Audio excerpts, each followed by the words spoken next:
Welcome to the Coast to Coast podcast, brought to you by Play Picks and the Lines, coming to you from the West Coast. Josh Lander, joined by my guy Nate Weitzer on the East Coast. We're looking at a pretty fun Tuesday night slate here, Nate. In this one, we're taking a look at the Dubs, headed to San Antonio, take on the Spurs after a win in Houston last night for Golden State. Nate does have his great article up on playpicks.com as well, with some best bets and player props in there for you. And make sure to like and subscribe to that page, as we got a couple other videos up for you today, including that player props video, which we loved starting the week off. Super hot on Monday night, 3-1 there. Would have had 4 for 4 if Julius Randle had played second in the fourth quarter, but he did not. So anyway, we'll continue to look to stay hot there. And as always, if you do still need a FanDuel or DraftKings account, head to fdpicks.com or dkpicks.com and find those listings in your area, such as what we've got for tonight, Nate. Let's get into it. Nice 7-gamer here on a Tuesday night. We're going to focus on the later games. The Golden State at San Antonio game, of course. Right now, the Dubs are minus 2.5, and that total's been bet down a little bit to 225. It was around 227, 28 when it opened. The other game we're going to look at tonight is the nightcap. It's Nets +6 at the Suns. That total has been bet up to 229. Circle back to that, the 5 games preceding it, though. Pelicans are +2 at the Pistons. The Wizards without Bradley Beal +11 at the Bucks. Miami is +2 at Toronto, with both teams on a back-to-back there. Denver +4.5 at Minnesota. We have no info on that game because Jokic and D'Angelo Russell are game-time decisions. The Magic +9 at the Bulls. And then we get to this game where I'm just going to ready to ride the Warriors here at a negligible spread. We look at the recent meetings between these teams. They've gone back and forth, and really it's a question of, can the Spurs overcome Steph just burning them? He has been great against the Spurs in his last 4, averaging nearly 30 points per game, 46, 41, 88 splits, hitting 5 threes per game. He's a +51 when he's on the floor. But the problem for the Warriors in those games the last couple seasons is, as soon as he stepped off the floor, they have nothing. Absolutely nothing. And now they're a much deeper team. Even with Klay Thompson likely sitting on a back-to-back with Dre and Andre Iguodala out, it looks like they'll have Otto Porter Jr. back in there. He was just out for load management in Houston. Same thing you could probably forecast for Nemanja Bjelica. And, of course, the young glove, Andrew Wiggins, Jordan Poole off the bench. They have a lot of firepower to give Steph some relief. And I'm really just trying to get ahead of the curve here. I mean, we have for a while here on the Steph explosion, and it's coming. And I think Kevin Porter Jr. put the final nail in the coffin for the rest of the league there by getting right in his grill in the third quarter, talking a lot of trash. Steph just deadpans and then goes out and drops 21 on that Houston team to go for 40 points. Now he's shooting 47% from deep with 16 trays over his last 3 games, a slight adjustment to his form, and he is on. So I'm going to back a team with the most unstoppable offensive presence on it, or outside shooter at least, even against the team in San Antonio that is doing a great job defending the three-point line lately. Because if you're trying to defend Steph on the three-point line, it's a different story. You have to extend 35 feet. Then all of a sudden you're exposed to dives and picks and all the things that the Warriors do to counter that. And we know the Spurs don't stop anybody in the paint, especially at home. They're just awful defending that paint. So, I mean, my starting point is just to take the Warriors on the money line. Because it's being bet down, I don't really love taking the under anymore. As we know, the Warriors do tend to go under on the road.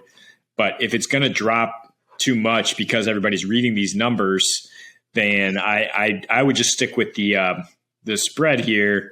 Potentially would look at zigging the other way and taking it over because the Spurs have struggled so badly at home. But the last 4 meetings between these teams have all gone under or push, and I'm not really expecting a huge explosion of points. The interesting thing with the Spurs is they've only gone over since Christmas, since they started struggling. All 9 of their overs are against the Eastern Conference or against the Houston Rockets, and that almost doesn't count. So when they play a good Western Conference contender, chances are it's going to go under. Yeah, I mean, we've talked about it with the Dubs all season. Take the Dubs, take their money line, and take their under, and you will make a lot of money. 63% of the time, they're going under. I was trying to see, on the road, as we know what the Spurs do at home. They go over the highest percentage in the league when they're at home right now, 17-8-1. There to the over when they play in San Antonio. The Dubs, when they are an away favorite, specifically as well, which has happened 13 times, they are 3-10 to the over. So they go under all the time on the road as favorites. The Spurs go over at home. However, we do think that the Dubs should, be able to handle this game in terms of winning and covering that spread. And as a result, I think the thing that really is sticking with me about this under is who's playing. So if Nemanja is playing, if Clay is playing, which we both know that they might not. Clay's played the last 3 in a row. As you mentioned, this is the second leg of that back-to-back. But, if those guys are playing, then the offense is going to, like we mentioned, Steph's going to have a lot more help. And then you get a little bit worried that, they're going to score so many points that, they go over. They've been going under too. The Dubs have over pretty much everybody except for when they blew out the Mavs because they put up 130 because they couldn't miss from 3. And then they play the Timberwolves, who go over every time right now. I believe they've gone over 8 of their last 9, have the T-Wolves. They're just on an offensive explosion and really lacking in the defensive area. So, that I'm more looking at the Dubs as their recent, their trend as of late and the entire season and has continued, which is going under and playing with that defense at the rate that it has. Without Draymond, they've still maintained a top 5 defensive rating in the league, which is very impressive. Their offensive rating on the road in their last 7 is down to 25th in the league overall, whereas their defensive rating has maintained at 5th, giving up the 7th fewest points at 108. That's really why I think, you feel better about the under tonight is Golden State limiting San Antonio more so than you're worried about, the Dubs not getting theirs if they were to score too many. So, you could take a Dubs over, or you could really just take a Spurs under and feel pretty good about it. Either way, we're saying we like the Dubs to pull out this game because we think they're going to be on a lot better way, on the offensive end. As you mentioned, Steph probably still locked in after getting trash talked by KPJ last night. That was hilarious to watch. I don't know why you would wake a sleeping giant like that.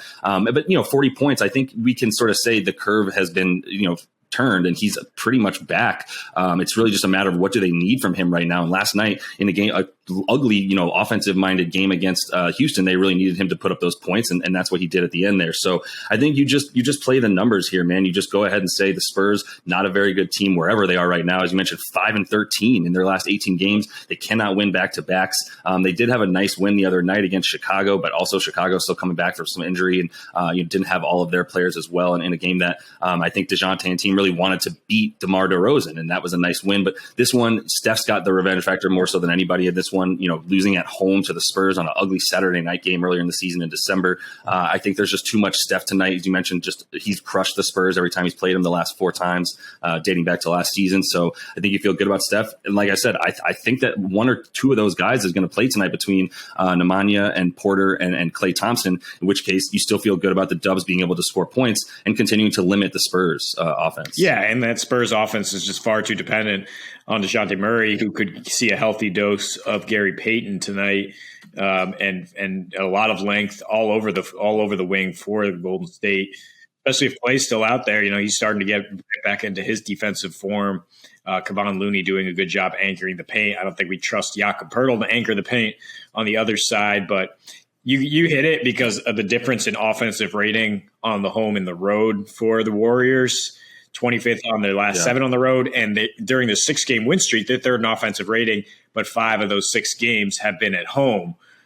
So we don't expect – basically, if you wanted the over here, you'd have to expect kind of an explosion from the Warriors. We've seen them peak with these like 130 games against the Bulls, the Mavs, as you mentioned, but otherwise it's usually a grinded out kind of playoff style game. And the Spurs trend has been to play those similar kind of games with Western Conference contenders. They know they don't want to move too fast and try to match firepower there. So, and it's interesting to look at the Warriors' last few back-to-backs. They've all been quite low scoring. You take out that Toronto game where they sat everybody in the middle of December. It's 3 straight unders, including a push when they played San Antonio on a back-to-back.